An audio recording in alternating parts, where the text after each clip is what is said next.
Mga master, okay lang bang? Huwag niyong skip ang mga ads sa aking mga video kung okay lang mga master. Salamat sa solid na suporta po. Yon, what's up mga masters? Nandito na naman tayo sa panibagong araw, panibagong kabanata na naman ang pagsasama-samahan natin ngayon guys.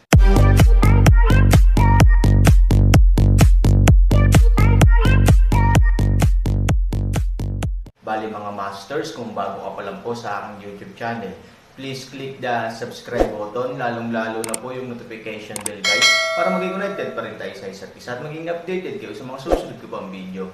Bali mga masters, bago natin umpisahan ng kwento ay mag-shoutout po muna tayo para sa mga solid nating tagapakinig. Shoutout kay Justino Villanueva at shoutout kay Lisa Paulite. Yun na nga mga masters, no? Bali hindi na ito patagalin. In 3, 2, 1, let's go!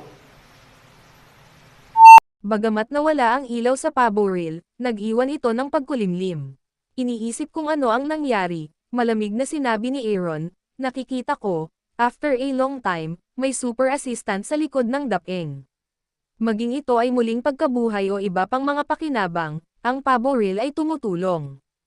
Hulihin muna ang magnanakaw, hulihin ang hari, at labanan muna ang rehimyento.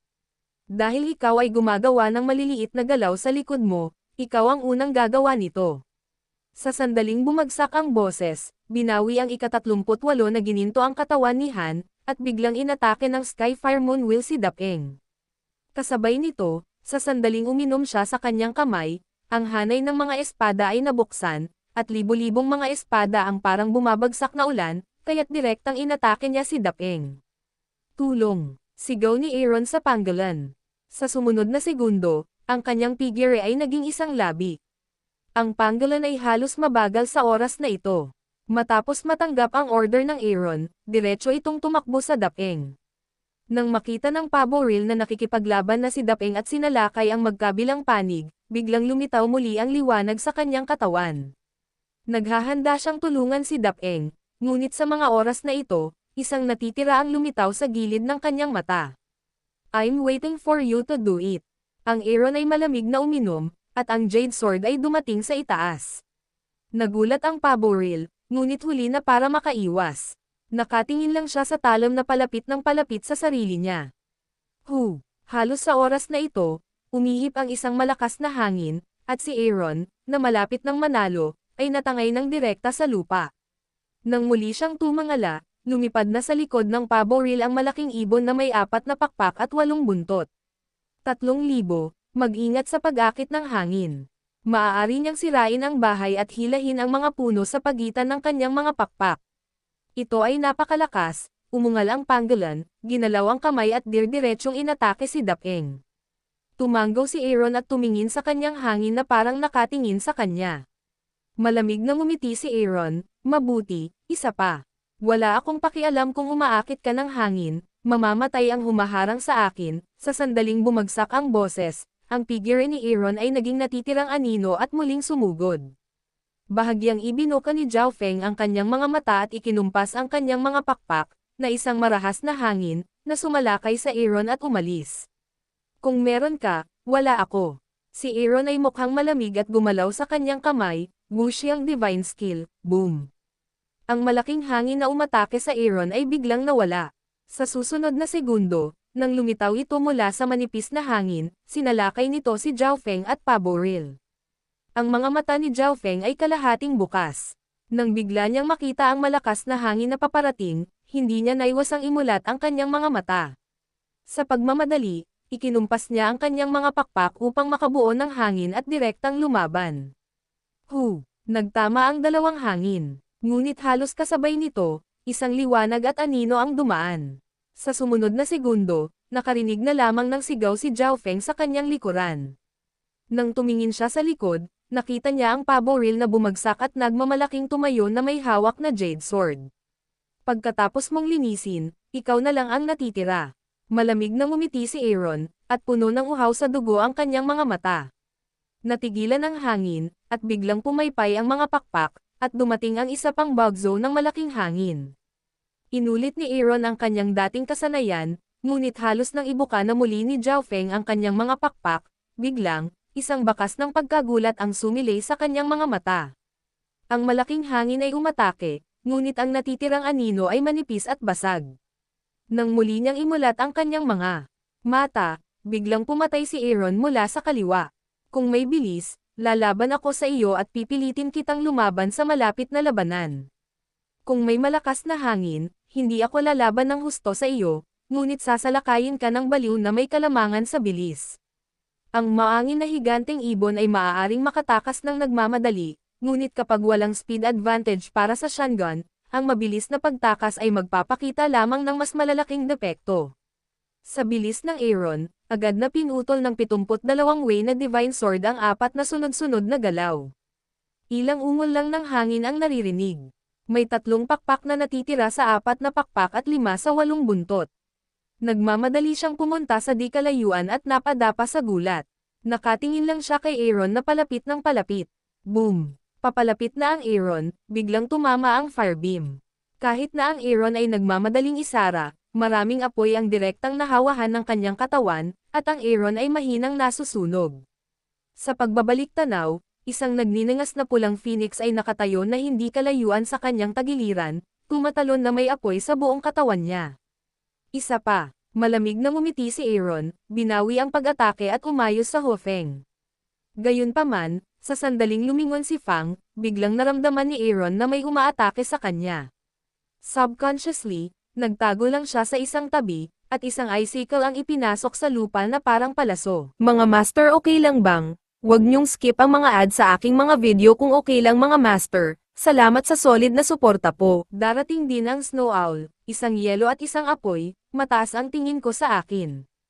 Kakaibang ngumiti si Aaron. Dahil gusto mong lumaban, magkaroon ng magandang laban. Boom! Biglang namula ang mga mata ni Aaron sa dugo, at biglang natakpan ng itim na gas ang gintong gas. Ang buong tao ay puno ng masamang gas, na parang pagpatay sa Diyos sa impyerno ng Buddha. Umuungol. Eightengal. 2 Phoenix Eightengal at isang Fire Phoenix's malaking bibig. Biglang umatake ang apoy sa buong kalangitan. Bumantong hininga ang Snow Owl.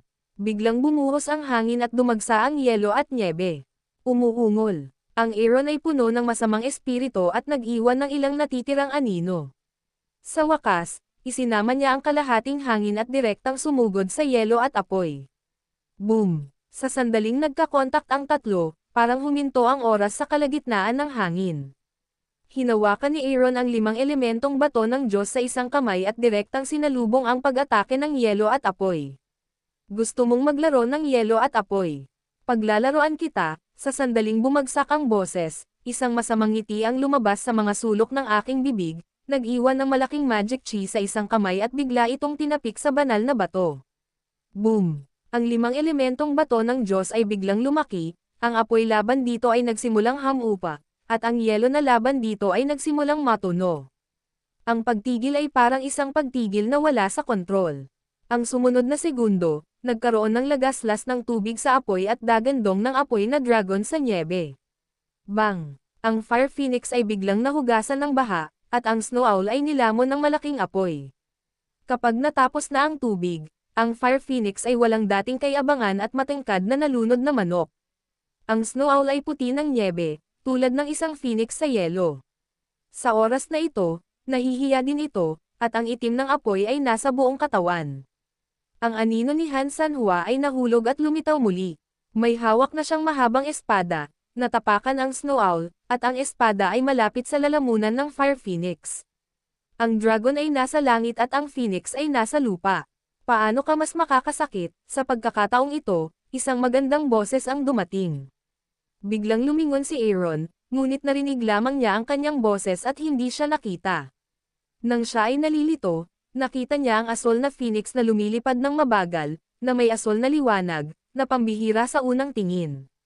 Maging si Qingluan ay darating. Ngumiti si Aaron at tumingin sa phoenix sa itaas ng kanyang ulo. Naroon lamang si Jin Feng, ang asol na higanteng ibon at si Bai Ming na umaaligid.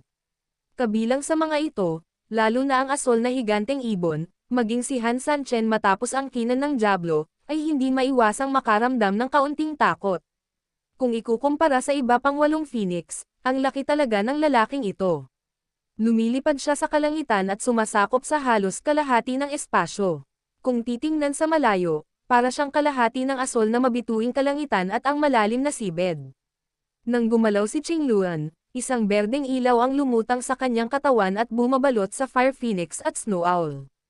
Pagkaraan ng ilang sandali, napawi sila sa kalituhan at ipinagpatuloy ang dati nilang anyo. Ginalaw-galaw lang nila ang isa't isa. Humiwalay ang isa sa paa ni Aaron, at binuksan din ng isa ang mahabang espada ni Aaron na may gintong liwanag sa kanyang leeg. Dalawang higanteng ibon ang lumipad na sa himpapawid, at pagkatapos ay nagtago at hinubog. Aawayin mo ba ako mag-isa? Sabi ni Aaron, na nakatingin sa Qingluan ng mahinahon, anuman ang Fire Phoenix at ang Snow Owl. Bumulong si Qingluan, hindi ako nakikipagtalo sa iba, ngunit hindi ako sanay na nakikita mong tinatapakan mo ang aking lahi ng ganito kaiya, gayunpaman, hindi kita inaaway, hindi ibig sabihin na walang ibang laban sa iyo. Ngumiti si Hansani. Sa oras na ito, tumangala siya sa malaking asol na fu at eleganteng baiming sa tuktok ng kanyang ulo, at sinabing, ang asol na fu ba o baiming? O magkasama sila. Tila nakangiti si Qingluan, ngunit hindi nagsalita. Sa oras na ito, bahagyang tumangala si Aaron, ngunit nakita niya na ang langit sa itaas ng kanyang ulo ay parang hangin at ulap, at ang malaking asol na fu ay nagsimulang gumalaw.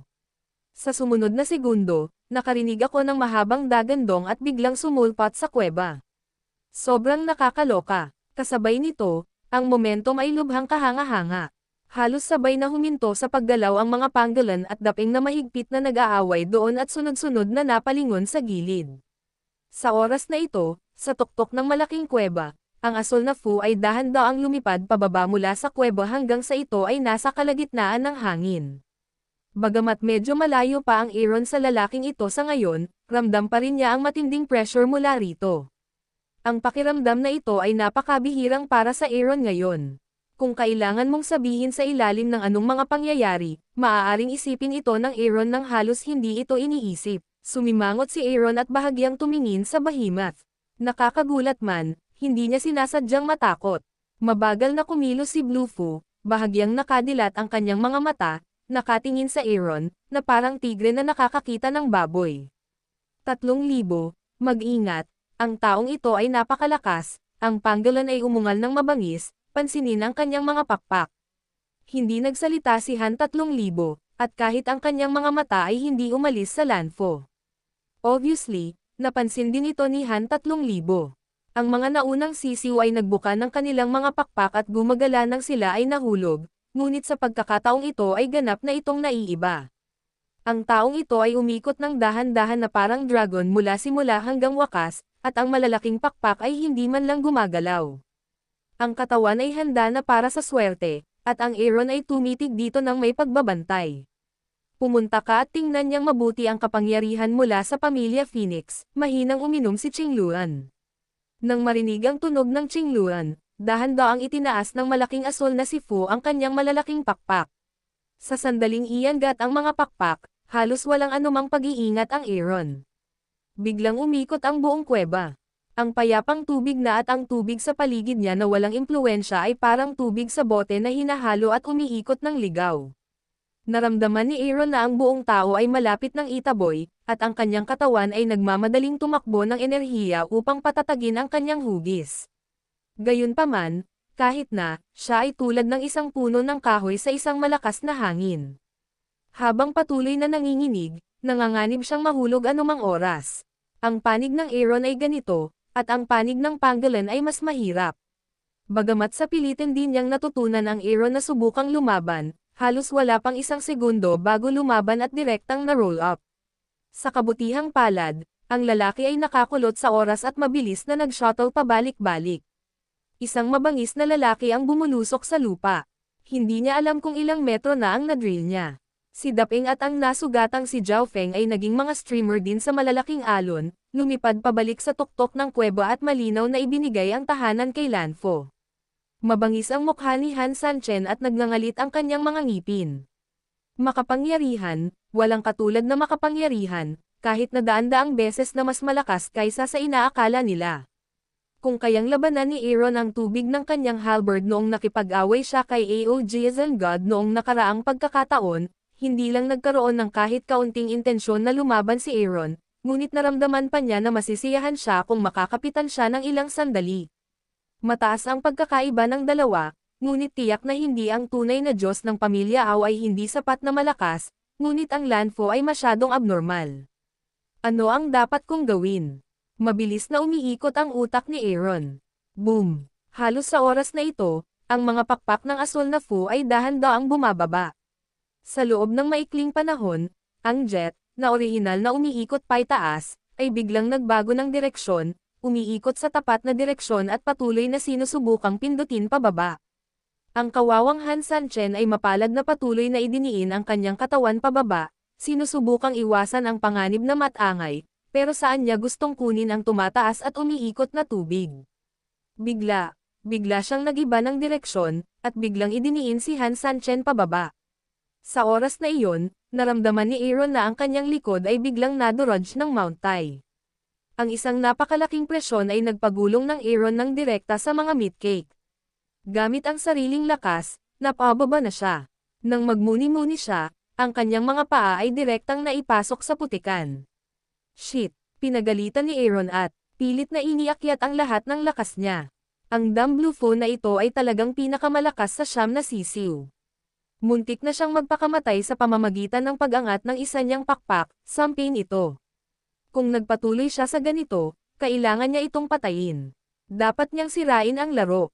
Gayunpaman, ang lakas ng taong ito ay hindi maisip. Pabayaan na lang masira ang laro. Gustuhin man niyang labanan ang kanyang pag-atake, ito ay katumbas ng panaginip ng isang hanggal. Ano ang dapat kong gawin? Poof! Iniisip niya na kapag medyo na-distract siya, medyo hindi sapat ang paghaharap. Si Aaron ay biglang napilitang dumura ng dugo sa kanyang bibig, at ang kanyang mga paa ay biglang nahulog sa putik para sa ilang mga puntos.